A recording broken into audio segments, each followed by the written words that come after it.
They have no idea where we are, who we are, where we're coming from, or who we are, where we're coming from, or who we are, where we're coming from, or who we are, where we're coming from.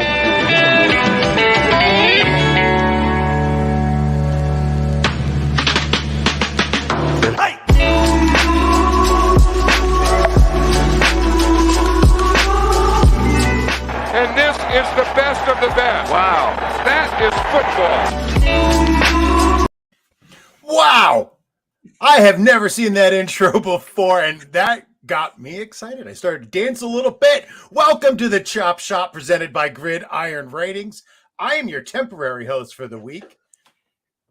Ronnie's on assignment and somewhere. I don't know where he is. I'm not even going to try to make that up. I'm JJ Wenner, and welcome to the Chop Shop. I am joined by the founder of Gridiron Ratings. You can find him on Twitter at NFL _DiMatteo. Yes, you got it. My man. Jeff DiMatteo, how are you doing, my friend? Man, I'm doing great. I'm feeling surprisingly good after spending most of the afternoon at a 4-year-old's birthday party at Chuck E. Cheese. It's the sum of all of my nightmares, but I made it out. Now, were you invited? Or do you just go to these things randomly? I just like to show up and see what happens. No, my kid, my 3 soon to be 4-year-old son, he's talking to me right now. He was invited to another kid in his class's birthday, and so the parents were cool. They got us like these unlimited passes. So you can play all the games all afternoon. Needless to say, we were stuck there all day, screaming, beeping, yelling, games going nuts. I've got enough ibuprofen in me to kill this headache. May also be able to kill a rhinoceros right now. But I'm ready. I'm feeling good right now, and I'm ready to talk about some Scott Fishbowl stuff. Man, I tell you what, I've been getting ready for this pod all day by watching the Scott Fish Podathon, Scott Fishbowl Podathon. It is fantastic. Sal Lito's doing a great job. I don't know a lot of those guys. Daddy's home, Mike, is cracking me up all afternoon.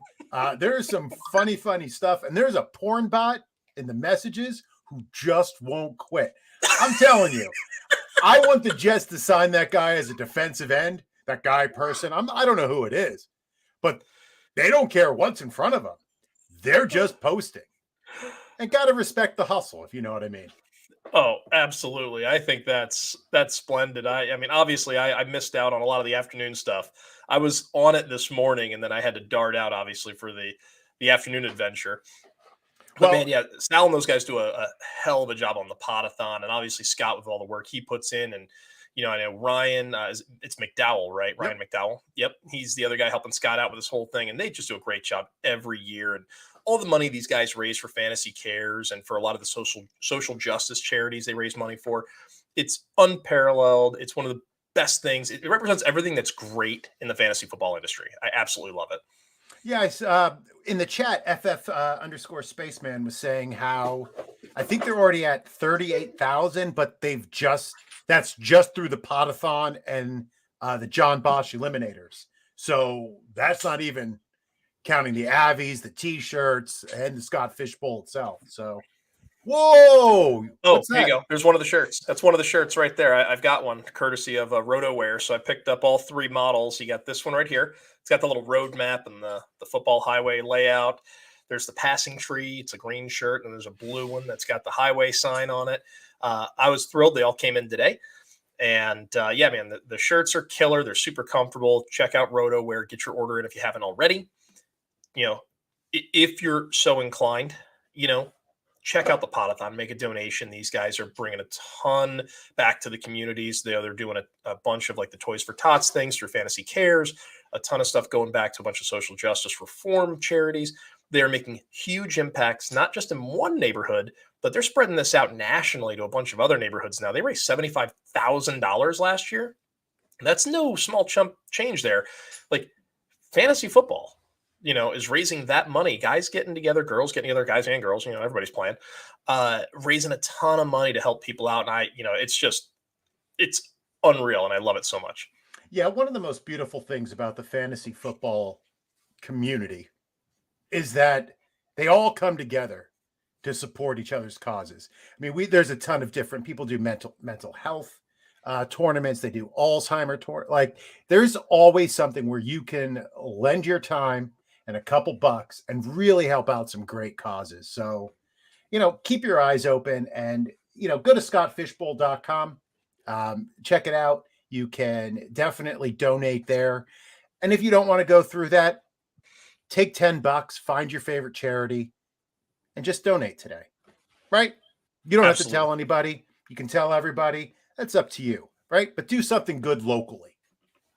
Absolutely. You'll feel better for it. Yeah, you do. It does make you feel better. Feels a lot better than, some of the strategies we've seen, take place in some of the drafts. I think that is a fantastic segue. I have to admit something to you, Jeff. You sent me a text and wanted to talk to me. So we talked and you were like, hey, we're doing a pod.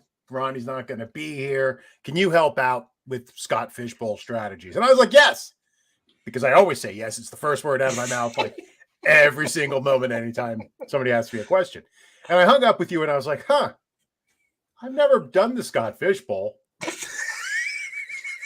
Never participated. Never was invited. Don't know any strategies. So I did a little bit of research today. But why don't you go over some of the rules? Because that's what makes this an interesting tournament, right? Anywhere between 2,400 and 3,000 teams. Right? It goes, it's on MFL. Some of the live drafts are on Sleeper. Mm-hmm. But talk to me about the rules. Yep. So, you have two different platforms. You have the MFL platform, which is going to be all slow draft. And then there's the Sleeper platform. I was a part of one of the Sleeper leagues. In Atlanta here, we did a live draft. What's great about the Fishbowl is a lot of the scoring is not like anything you've seen anywhere else. So what they've done is created a scoring mechanism that allows you to win any number of different ways. It changes the way you value quarterbacks.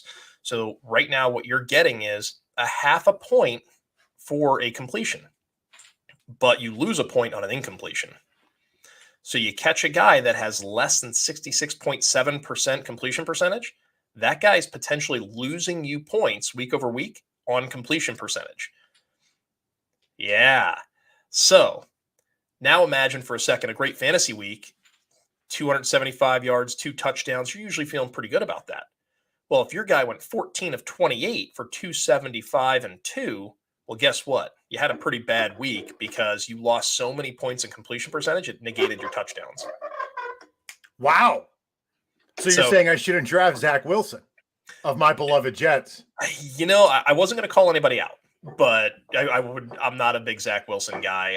I love Elijah Moore, and I want him to do great, but I'm really struggling with the Zach Wilson thing. So you're looking for guys who complete a lot of passes. What does this do then? I know the cheat code right now in fantasy football, especially, is this a super flex league? It is. So you can go super flex, right? So you can run 2 quarterbacks if you like, but here's the catch. If you take that second quarterback in a super flex league, right? Normally speaking, quarterback gives you a marked advantage over any other position, right? Not so in the Scott Fishbowl, because if your guy, again, like I said, if he's only completing 60% of his passes, he's probably not scoring as many as a tight end would because it's also tight end premium. And so you're getting full point for tight end reception and a full point for tight end first downs. So think about guys that are kind of chronic chain movers, right? You get these guys like the Darren Wallers, the Mike Gesicki's, the George Kittles, these guys, they catch 60 something passes and 35 plus of them are for first downs because that's their role. It's what they do. They end up being big time players in the Fishbowl scoring mechanism. Running backs, wide receivers, they're all half point for a first down, half point for a reception. So the delta starts to become pretty great when you factor in the first downs. Wow. Okay. So that's a lot to think about. Is there anything else about the scoring that I should know? Not really. I mean, the yardage across the board, quarterback, running back, wide receiver, they're all what you would expect for passing yards, rushing yards, receiving yards, the whole bit. All of that remains the same. The hidden points, though, at the tight end spot, the hidden points at the quarterback spot, that's where you can really get tripped up, right? There are kickers in these leagues. You get points for field goals, points for extra points. There's not really much hidden there. You can generally wait on a kicker if you don't want to go that route. But yeah, that's the gist of the scoring. Okay. But the roster layout gives you a quarterback, 2 running backs, 3 wide receivers, a tight end, and then you have a super flex spot, and then you also have a couple of other additional flex spots. So you can theoretically draft 4 tight ends and plug them into all those flex spots with your tight end slot. Well, I don't know anybody who would do that. So, I mean, I don't want to name names or point fingers, but we'll get to it later. okay. So- Yeah. We'll call that person out when that time comes. All right. So tight ends get a bump. There's 4 flex spots, one of which is a super flex spot. Well, you've got a super flex plus 2 additional flex spots. So 3 flex spots. 3 flex spots, right.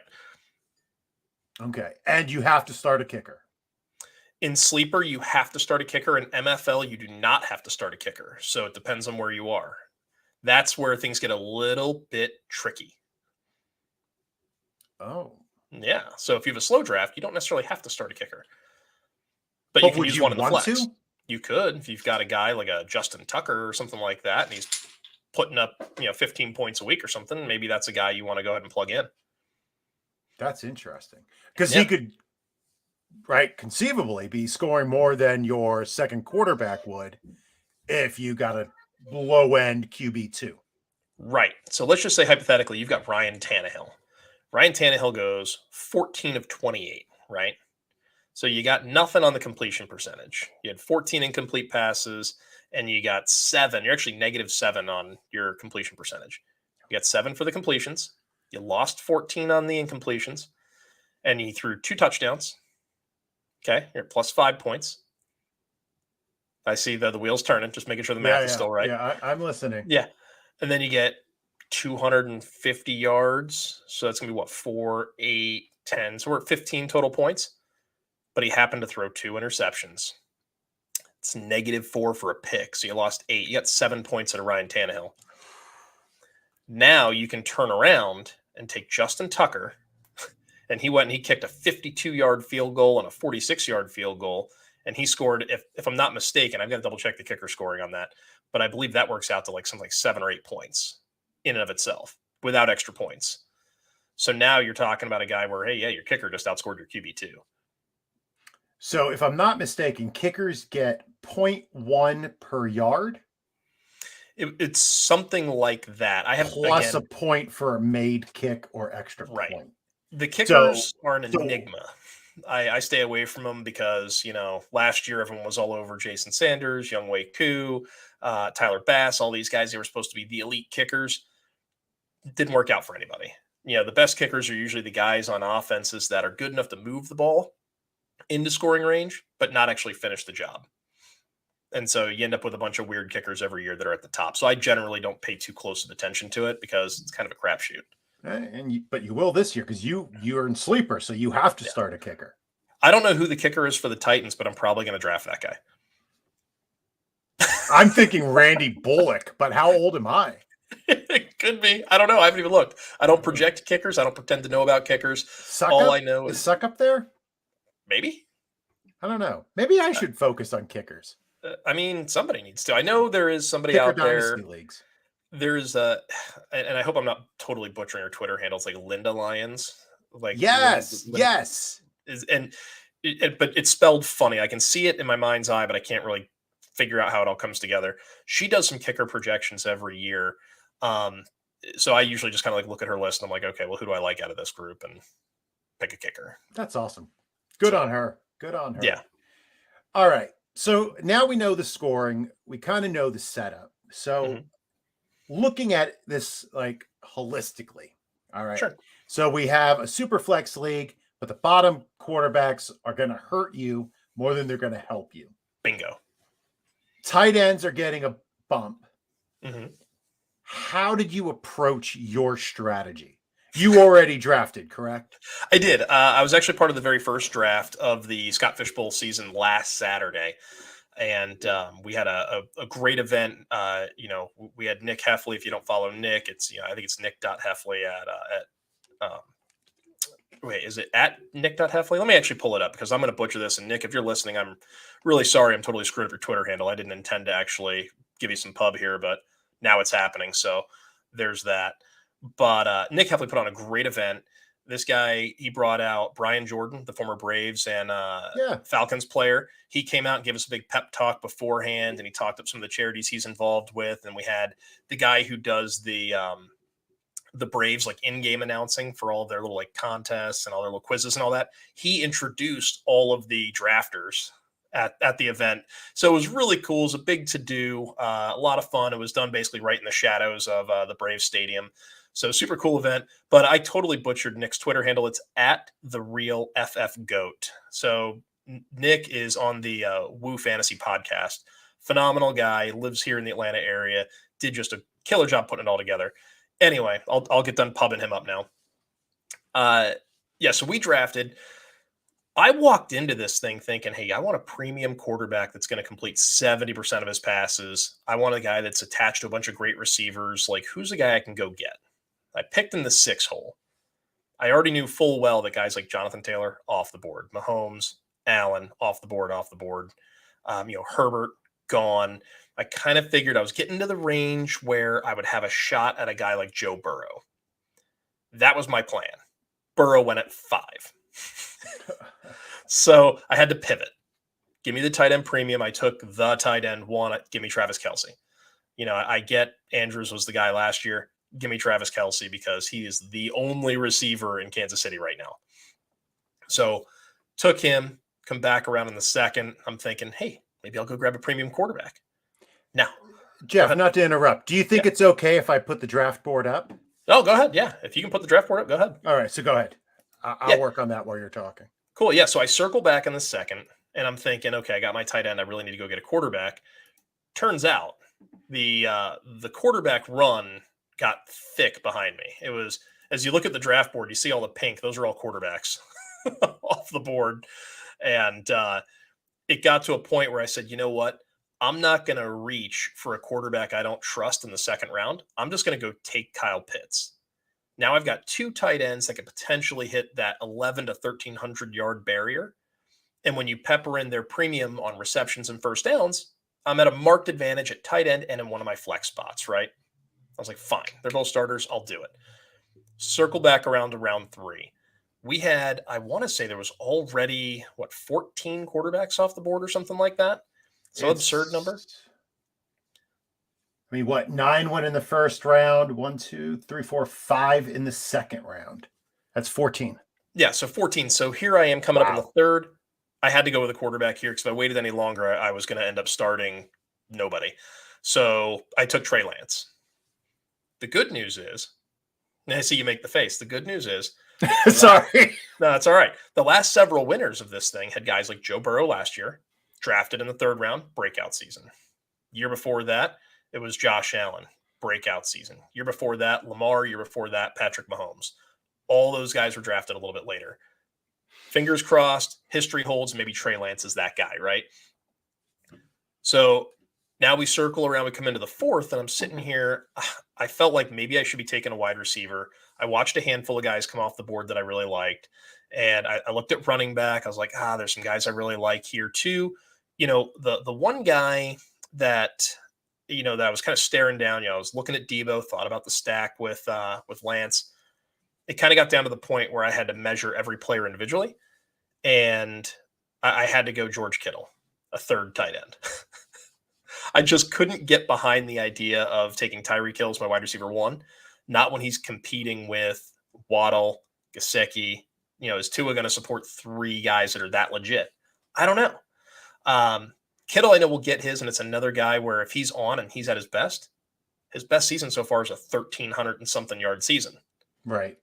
That's 3 tight ends that have it in their range of outcomes to go for over 1,100 yards. So again, just loading up my flex spots, right? Come back around round 4. I'm staring down Javonte Williams. He goes off the board 2 picks before me. That's the guy I wanted at my RB1 slot. And he pops off the board 2 picks before me. Just took the wind right out of me because I was like, oh, yeah, he's coming to me. Here we go. Because I kind of thought, hey, this guy's already got Najee. He's already got Mixon. He kind of needs to go get himself a receiver, get a pass catcher. No, stayed the course on running back. Really threw me off. So come back around. The debate in my brain came down to Michael Pittman and Mike Gesicki. And I looked at the tight end field. In retrospect, I wish I would have taken Pittman. Okay. I took Gesicki and I said, you know what? I can put this guy in the flex. I get the premium there. This is the 60th best player in this scoring last season. And he didn't do anything last season. This offense stands to be much better. I expect the efficiency to be better while teams are figuring out what to do with Waddle and Hill. Gesicki's going to be there to make some plays. So, if he gives me 60-something catches for 30-something first downs and 850 yards, I'm crushing. And I feel really good about that. I suddenly feel like I've got a guy that's equal to a wide receiver 4 that somebody would put in the flex, right? So I took Mike Gesicki, and the entire room erupted. They were just like, what are you doing?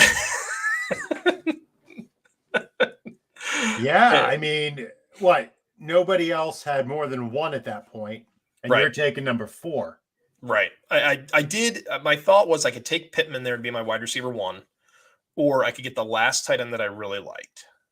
And I thought Gesicki was in a spot to kind of blow up here. So I took that last tight end because I thought, to me, like, I hate drafting in, quote, tiers. I try not to group players that I try to be more granular.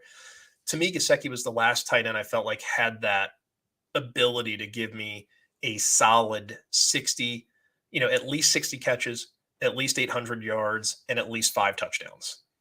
And so when I started putting all that together and I look at a guy that gets, 30 plus first downs in a year on 60 catches, I couldn't walk away from all those points in favor of a guy like Pittman, who, hey, 88,000 and 6 last year, but his 88 is only worth 44 points. Gesicki's 60 is worth 60 points. So he needs to have a lot more in terms of yardage to offset what Gesicki will do in that last flex spot. So I said, to heck with it. Give me Gesicki. Retrospect, I feel like it's so close. I probably should have taken Pittman because I ended up getting later on McLaurin and Bateman as my top 2 wideouts at a marked disadvantage at wide receiver, without question. Running backs, Miles Sanders, Cordero Patterson, marked disadvantage, I think, until that running back attrition starts to set in. And, but yeah, that's kind of how it played out. This is kind of the bully tight end method. I don't love it, but I think it's good enough for what we're trying to accomplish. So it's not best ball. It's not best ball. No. So you have to set a lineup. Okay. Have to set a lineup. The expectation is all those tight ends will be in my lineup every week, barring bye weeks or injuries and things like that. So the way I'm staring it down is saying, you know what? I'm going to take the full point on all these guys, and I can find 100 target wide receivers later. That's kind of part of the bully method, right? You force everyone else to draft around you. And when you've cornered the market in the premium position like that, everyone else is now scrambling for players that are a tier or more worse than that. Like, they have to go figure it out now. Oh, absolutely. I kind of like the audacity of your move. I think whenever I'm not a big DFS guy, but when you enter these giant tournaments, you need to be different in order to win. Doing what everybody else does means there's going to be a lot of other people who did exactly what you did. Bingo. Right? So unless you do something different, you have no shot of winning. You're going to be like lost in the noise. Yep. Looking at your build, McLaurin, Bateman, and Kirk are your 3 wide receivers through 10 rounds. You're talking about the wide receiver 1 for 3 different teams. It's not terrible. They could all be wide receiver 2s at the end of the year. Like, in terms of fantasy, they could be in that 13 to 24 area. I wouldn't be surprised if they were. And at the worst, you have a 1, 2, and a 3. Right. So, which is generally what you want as your 1, 2, and a 3. I mean, unless you can do better, but sure. I don't think that's terrible. And I mean, as long as Cordarrelle shows up and Sanders finally puts a touchdown in, I think you're fine at running back. I actually kind of like count? this. What's the day count on Miles Sanders touchdowns? Are we at like 600 days yet? It's getting there. It's been a minute. It's been a minute, as the kids would say. The kids don't say that anymore. They did. We were old enough to remember the kids that did say that. Yeah, they don't say that. All right. So this was your strategy. Sure. I call it fluid as water Okay. because I walked in thinking something totally different, and I just took the board as it came, and I said, you know what, I'm going to take all the points because fun fact about the fishbowl is that when you get to the playoffs, you're not head to head anymore. It's you Playoffs? against the field. Playoffs. So you lose head to head, and now you're against the pool. So if you've made it, it's you against 10, 20, 30 other teams in that round, and it's your season average for points plus whatever you score in that first week of the playoffs, week 13. And that becomes your total for the week. So your season average follows you. And then whatever that average is, the whole season plus that first round of the playoffs, that average follows you to the next round if you're lucky enough to make it. And so your whole season total, your season average follows you the entire way through the playoffs.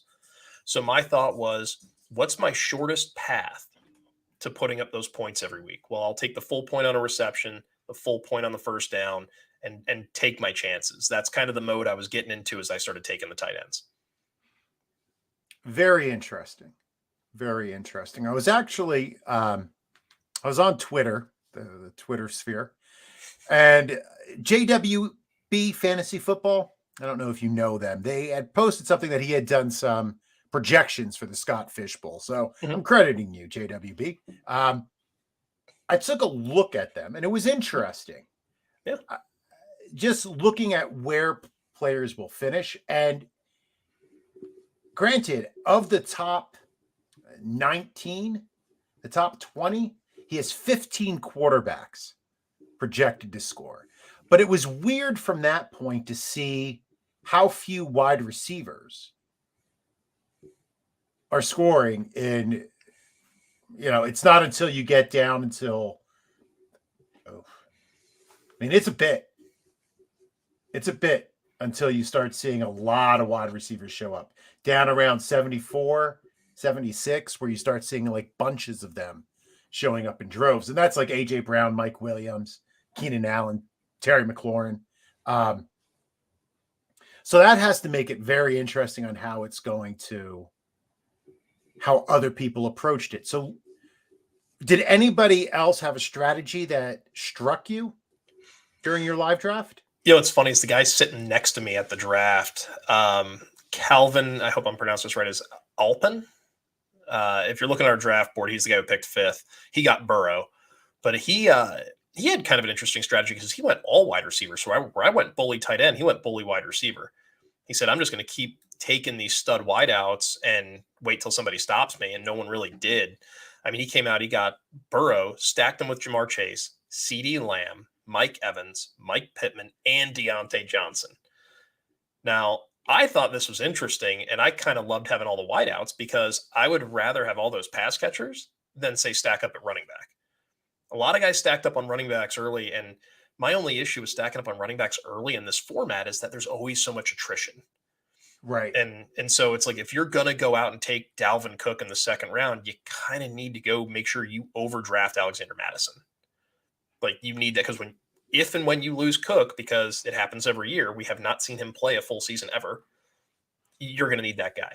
Alvin Kamara, he could see, and I'm picking on David. He was right in front of Cal here.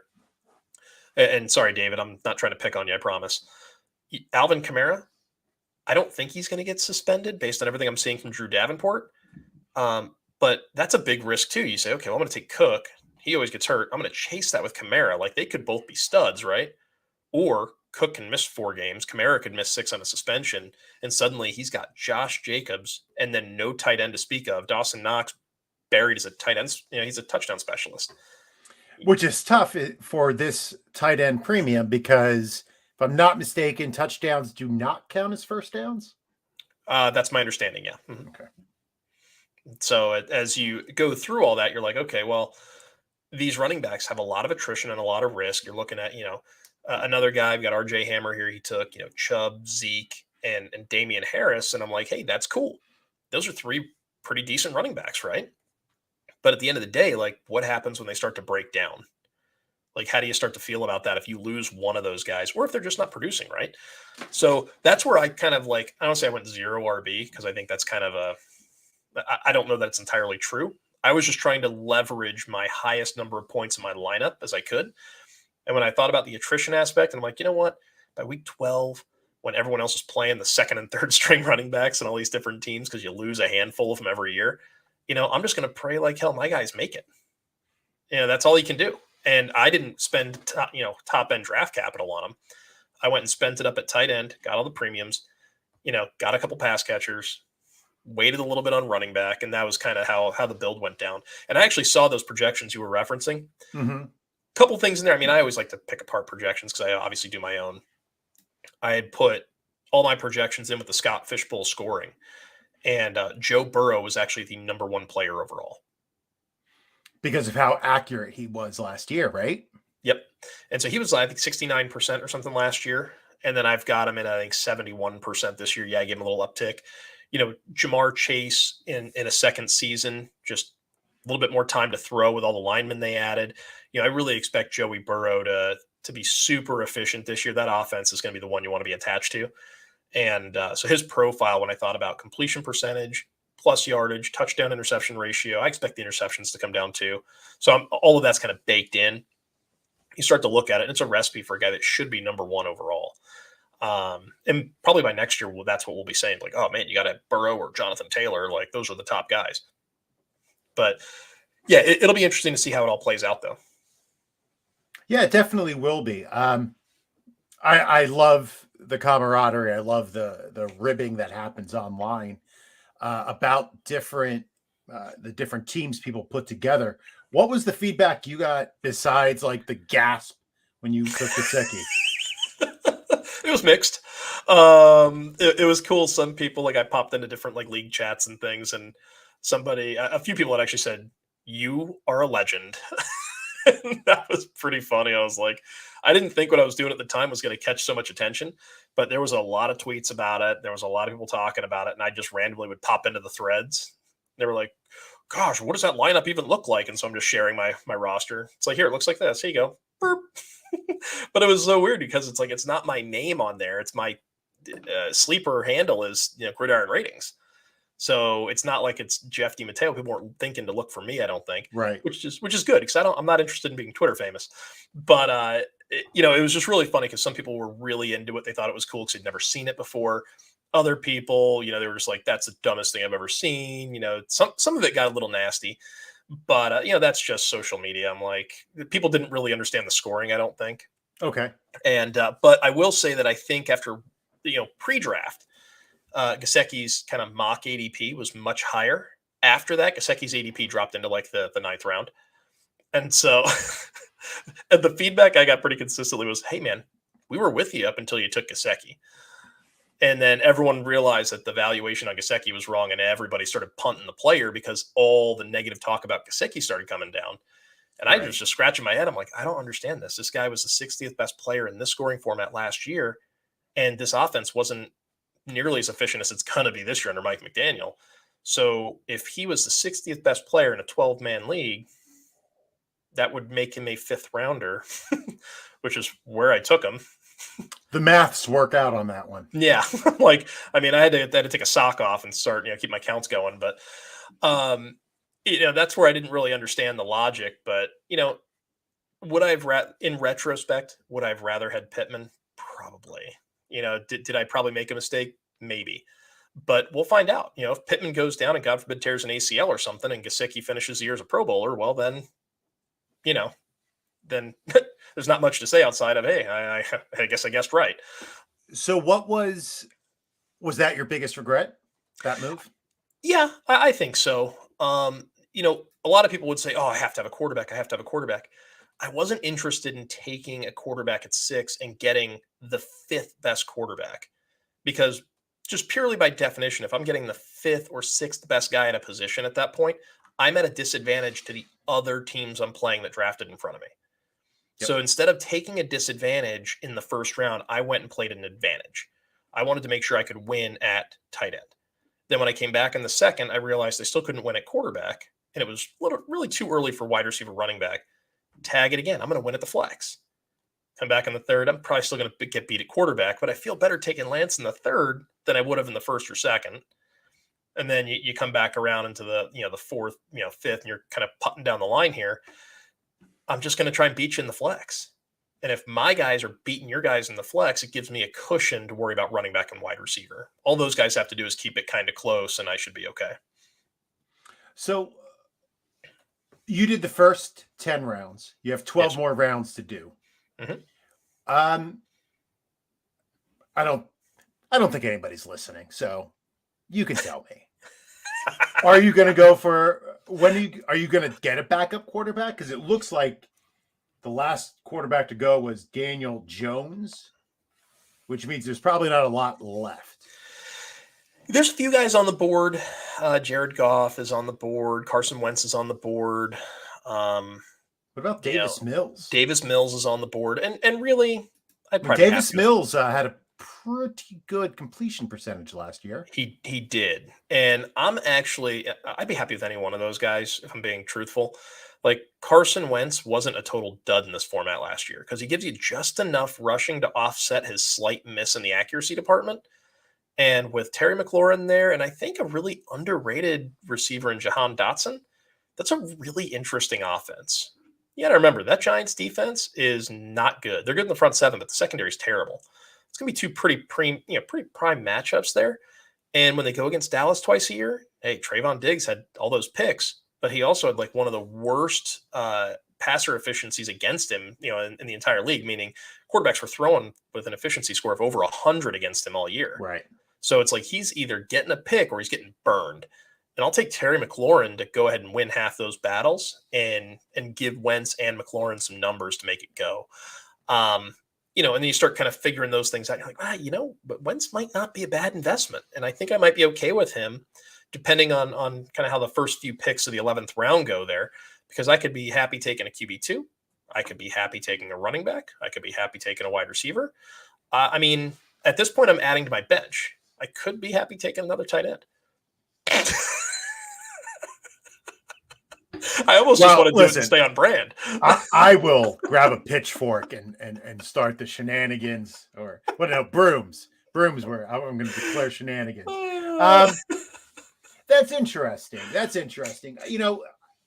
I think the completion percentage part makes a lot of guys who generally aren't interesting a little more interesting. Mm-hmm. Somebody like Jared Goff, right? Jared Goff is not an exciting QB. Nope. He's very safe. Mm-hmm. But they built a lot around him this offseason. I think I saw somebody, I forget who it was. They listed like the top, how much money each team has allocated to offense. Right. And I think the top team was the Detroit Lions. Yeah. So they a lot of it's in their line. Right. They've invested in that line. I'm just saying, I assume he hasn't gone yet, because who would possibly take Jared Goff? But he's still sitting there. The thing I will tell anybody searching for that second quarterback, because that's where things get murky, right? The top 12 guys you can kind of count on, right? Like, are there differences between the 4 premium guys and everybody else? Yes. But as you're looking at QB2, you want to look for some guys that are going to complete some passes, mm-hmm. not turn the ball over. Because if you're getting 6 for a touchdown and -4 for a pick, if you go 1 and 2, you're having a bad day. You need to be 2 and 1 at the minimum, or 2 and 0. So you want those guys that aren't turning the ball over. Number 1, get your completion percentage. Number 2, I'm not even that worried about the yards, because passing yards just kind of come with everybody. And then lastly, it's who do you want exposure to? So when you think about Carson Wentz, I get exposure to Terry McLaurin, Jahan Dotson, and then just the other revolving door of parts that they've got going on there. You go to the Detroit Lions with Jared Goff, you have Amon-Ra, Jameson Williams, and he comes back from the ACL. They just signed DJ Chark. You got Hawkinson and Swift. I'd say that's a pretty decent set of weapons for a guy you're taking after the 10th round. Davis Mills. You got Brandon Cooks. I kind of like Nico Collins. I kind of like John Mechie. I don't love any of the backs catching the ball. Brevin Jordan's, okay, but he's not going to wow anybody. But I might like that collection more than I like what Wentz has going on. So then it starts coming down to splitting those little hairs of, okay, Yeah. well, who's the guy that's going to give me the completion percentage? Who's turning the ball over? And it might be Goff, Mills, then Wentz, but I have to actually refer to my cheat sheet. I built an entire cheat sheet complete with relative value scores to every individual player that's available to be drafted. So and I'll live and die by that. And that's kind of led to my 4 tight end build. So you can take that for what you want. Well, listen, I mean, anybody can say whatever they want. The proof will be in the pudding, and we'll look at the end of the year and we'll see how you did. And yeah, it's either going to be great or it's going to be a cautionary tale. I love cautionary tales, though. Yeah. I love cautionary tales. I just don't know. I can't not take a second QB early in a super flex, even with this scoring.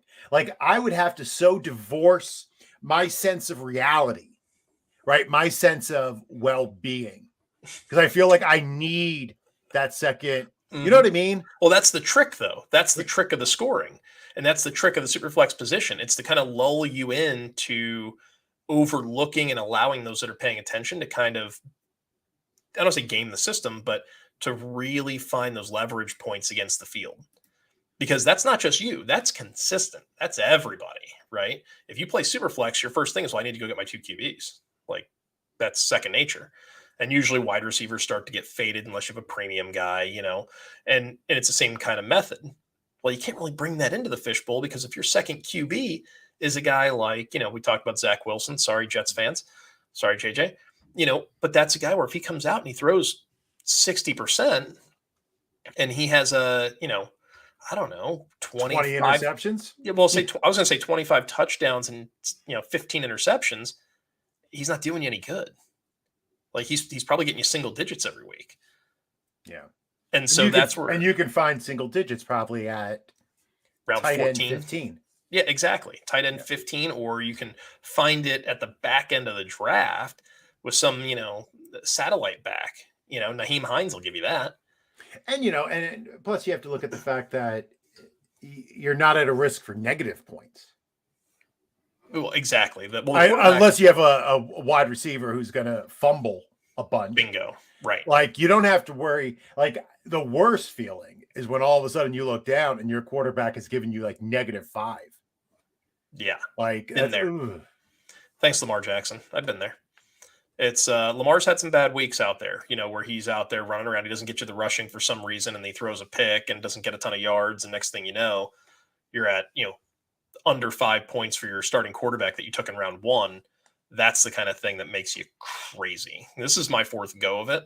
And I've tried a lot of different strategies, including like the 2 QB, get them both early kind of strategy. And, the thing I've run into is like, hey, I tried to go get Lamar. Hey, I'm going to take Lamar Jackson. I'm going to get the yards. I'm going to get the rushing, this and that. He doesn't get me the completion percentage. Maybe he doesn't get the passing touchdowns, like that the ratios suddenly are off. And now he's not a difference maker for me anymore. And after he got hurt last year, he missed a couple of games, right? Came back. He played terribly. He was awful. And so when you start to piece all that together, it's like, well, what did he really do? That was my 7th pick of the draft. That was the guy I took in the first round. Totally stank. Yeah, and then I think last year I had Cam Akers and J.K. Dobbins, and that didn't help either. Yeah. I don't really remember all of last year, but I remember that wouldn't have been good. Yeah, they were both down early. It was my team was an infirmary before we got to week 1. Yeah, and but that's not here nor there. Fact is, a good strategy would be if you're sitting there and you're in a position, say you're in the pick 6 through 9 space, and say Burrow slides to you, you have to take him. You can come back around in the second. If you can get another quarterback, I'm not opposed to taking a risk on the second quarterback if I know I've got a locked in dude. If I get one of Burrow, Mahomes, Herbert, Allen. If I get one of the big 4, and I'm happy to pair them with a riskier option like a Trey Lance. I'm happy to pair them with a guy like Aaron Rodgers, though shouldn't be risky. Kind of risky. We don't know who he's throwing to. And we just don't know what that's going to look like this year. But I also feel like for the most part, we've always had one idea of who he's throwing to. Yeah. Is it Sammy Watkins, Randall Cobb, Bobby Tonyan, Aaron Jones? I mean, who knows? But it could be his best year ever because he's not just honed in on one guy. Like, now we get to really see him unleashed because he's not just tethered to somebody. I don't know. But if you can get one of those big 4 somehow, then come back in the second and get maybe that guy that's got a ton of upside, the Trey Lance, or a guy that's proven, but maybe has question marks, Aaron Rodgers. Those are all guys, Tua's a guy that I wouldn't mind having, if you can get him in the second. These are all players that can give you exposure to some good players, or they're proven, or, I don't mind taking on the question mark at that point. And then the third round, you can still get a premium tight end. I think that would probably end up being an ideal build. But I think what's happening is you're seeing a lot of quarterbacks get reached for. I'm not really on the Kyler bandwagon. The D-Hop suspension, Ertz is a year older. I just don't know if I trust Marquise Hollywood Brown, and can Kyler stay healthy? I don't know what that looks like. People are taking him at 6, 7, 8. It's not for me. I'm out.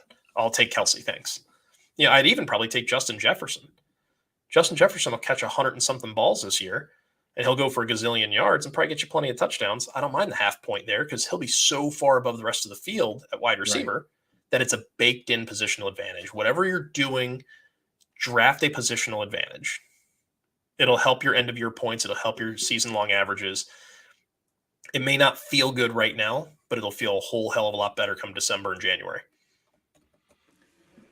Words to live by. So just to let everybody know who's out there, if you do go to scottfishbowl.com, you can actually sign up already for Scott Fishbowl 13. I signed up today only because I didn't sign up for SFB 12.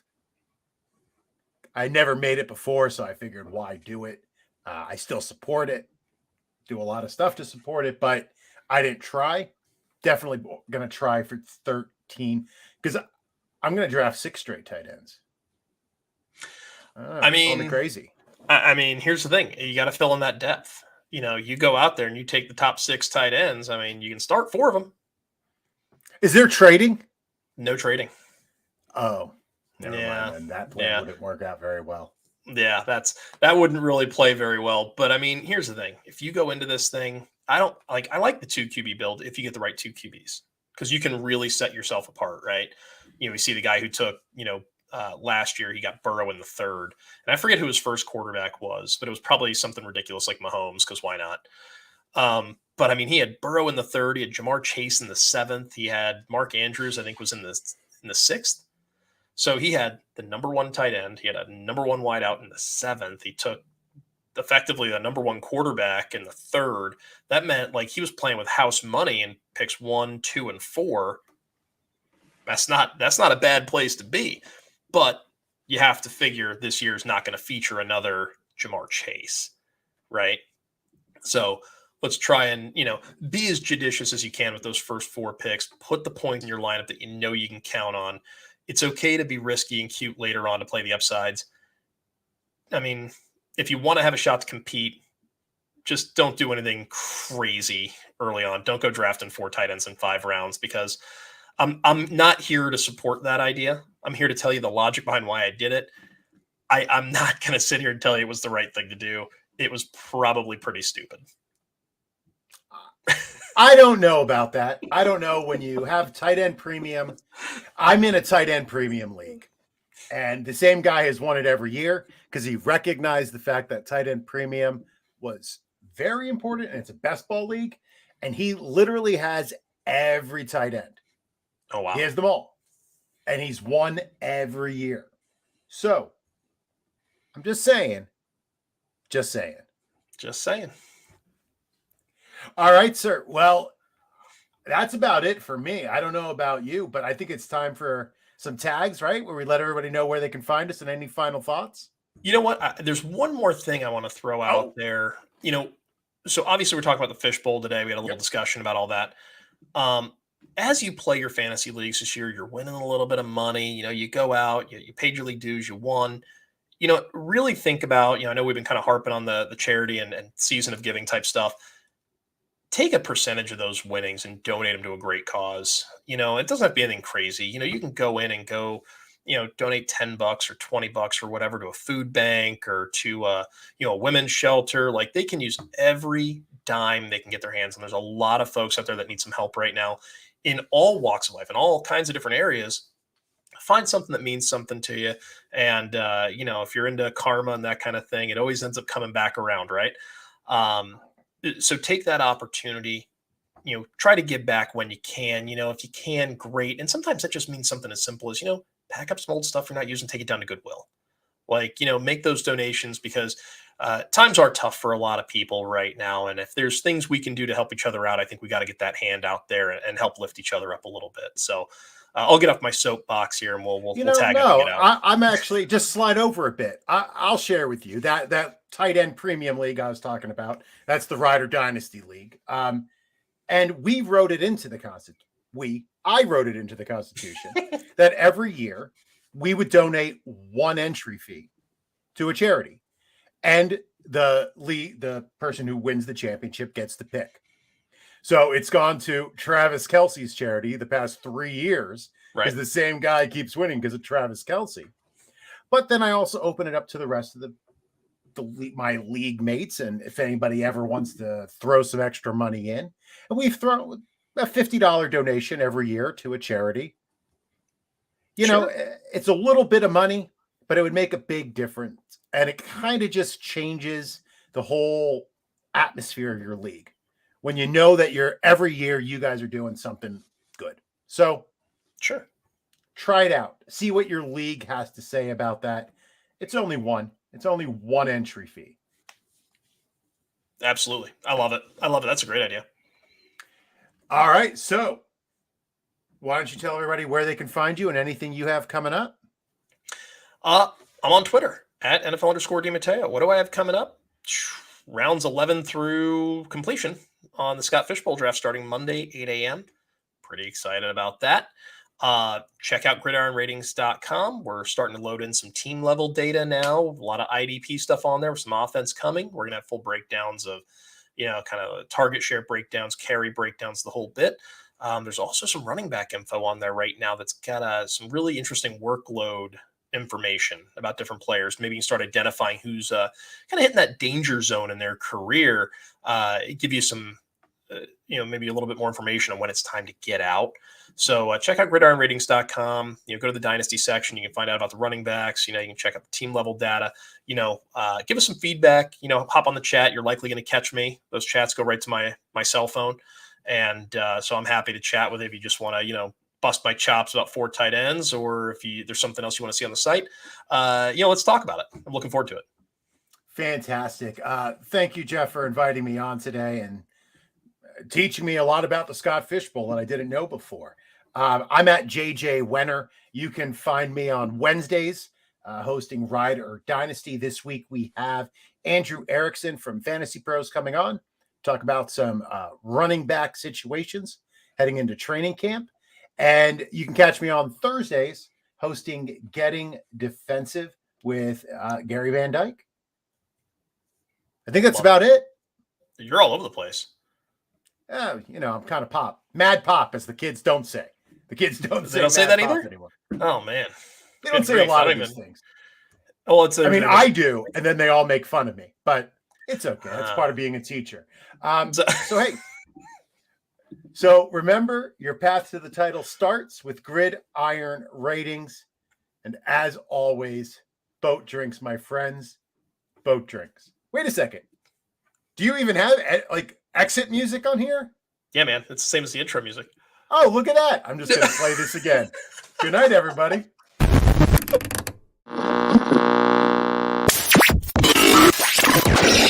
They have no idea where we are, who we are, where we're coming from, or who we are, where we're